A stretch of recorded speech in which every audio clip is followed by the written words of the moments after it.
Hi dear friends, welcome back to this channel.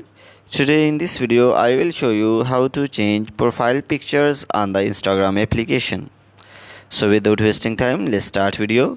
If you find this video is helpful for you, then please give like this video and subscribe our channel.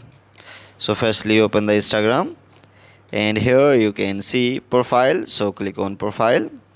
So after this you can see three lines on the top right corner, so click on it and then click on account center.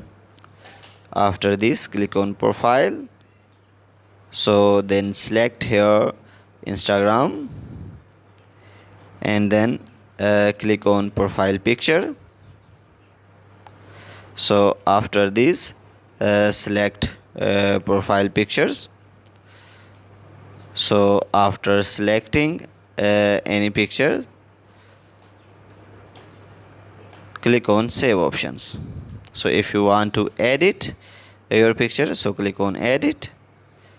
So here you can edit your picture, so you can select your size of pictures.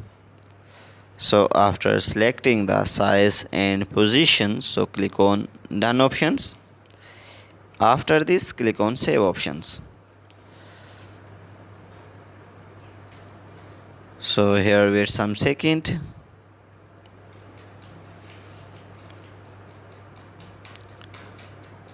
So after some time profile pictures will be updated.